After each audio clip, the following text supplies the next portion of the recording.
Pernah kebayang nggak kalau sebuah botol minum yang hilang di kereta itu bisa bikin karir seseorang tamat? Tapi di saat yang bersamaan malah bikin orang lain dapat hadiah umroh. Kedengarannya gila kan? Tapi ini beneran kejadian loh. Inilah kisah nyata insiden tumbler yang viral itu. Nah, ini dia pertanyaan utamanya. Gimana ceritanya sebuah keluhan soal tumbler yang hilang bisa jadi badai di media sosial dengan konsekuensi yang benar-benar mengubah hidup? Yuk kita bedah ceritanya dari awal. Jadi ini semua tuh berawal dari sebuah kesalahan yang sepele banget.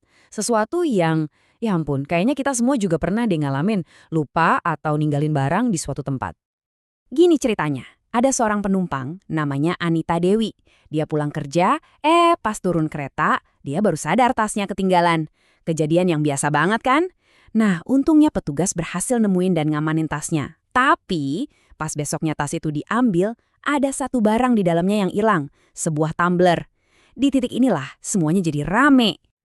Oke, dari sini nih ceritanya mulai belok. Dari yang tadinya cuma keluhan pribadi, masalah ini tiba-tiba, boom, meledak jadi tontonan satu negara. Ini dia nih postingan yang jadi pemicunya. Dengan nada yang emosional banget, penuh kekecewaan, Anita nge-share ceritanya di media sosial. Dan ternyata, kata-kata inilah yang jadi sumbu ledakan yang gak terduga sama sekali.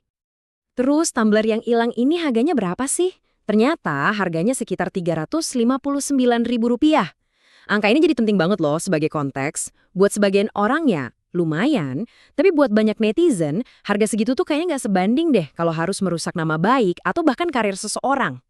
Dan efeknya, wah gila banget. Keluhan Anita ini malah jadi bumerang buat dia sendiri.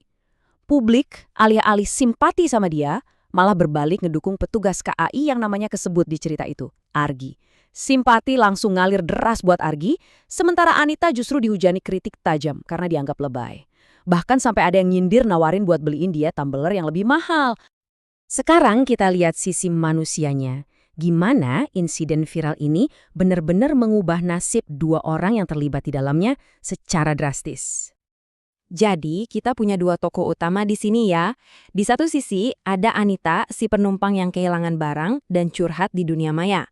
Di sisi lain, ada Argi, petugas yang cuma ngerjain tugasnya, ngurusin laporan barang hilang, tiba-tiba namanya keseret dan jadi pusat perhatian se-Indonesia. Dan hasilnya, wow, nasib mereka benar-benar berbalik 180 derajat. Anita yang awalnya ngelapor, ujung-ujungnya malah dipecat dari kerjaannya dan harus minta maaf ke publik. Sementara Argi yang namanya sempat tercoreng, justru dibela abis-abisan sama atasannya dan malah dapat hadiah umroh dari publik. Ini gambaran nyata betapa dahsyatnya pengadilan media sosial. Oke, sekarang kita geser fokusnya sedikit. Gimana sih perusahaan-perusahaan yang terlibat ini merespons tekanan publik yang segede ini? KA ini ngambil sikap yang jelas dan tegas banget. Direktur utamanya langsung pasang badan, bilang kalau Argia itu nggak bersalah dan perusahaan punya kewajiban buat ngelindungin pekerjanya. Wah, ini pesan yang kuat banget kan? Bukan cuma buat ngebela karyawan, tapi juga buat jaga citra institusi mereka di mata publik. Nah, beda banget sama perusahaan tempat Anita kerja, PT Daidan Utama. Mereka justru ngambil keputusan sebaliknya. Menurut mereka, kehebohan yang dibikin Anita di ruang publik ini nggak sejalan sama nilai-nilai perusahaan. Dan itulah yang jadi alasan pemecatannya. Jadi kita lihat di sini, dua perusahaan, satu krisis viral yang sama, tapi responsnya bumi dan langit. Nah, penting buat kita sadari, kasus tumbler ini tuh bukan kejadian aneh yang cuma terjadi sekali. Ini tuh contoh sempurna dari sebuah tren yang jauh lebih besar yang lagi terjadi di masyarakat kita sekarang. Ada istilahnya loh untuk fenomena ini. Para analis kebijakan publik menyebutnya kebijakan berbasis viral atau viral-based policy.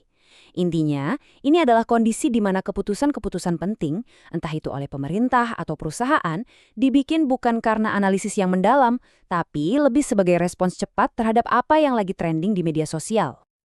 Dan contohnya tuh banyak banget, terjadi di mana-mana. Coba deh kita lihat. Mulai dari kebijakan pajak yang diubah, aturan perbankan yang dibatalin, sampai musisi yang rame-rame mundur dari festival. Semua ini pemicunya sama, tekanan netizen.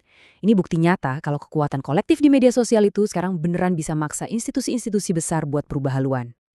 Ini semua ngebawa kita ke satu pertanyaan akhir yang penting banget buat kita renungin. Di zaman serba viral kayak sekarang, di mana satu postingan bisa nentuin nasib karir seseorang, dan amarah kolektif bisa mengubah kebijakan dalam semalam, siapa sih yang sebenarnya megang kendali? Dan yang lebih penting lagi, kita sebagai pengguna media sosial sadar nggak sih sama kekuatan dan juga tanggung jawab yang kita punya di ujung jari kita?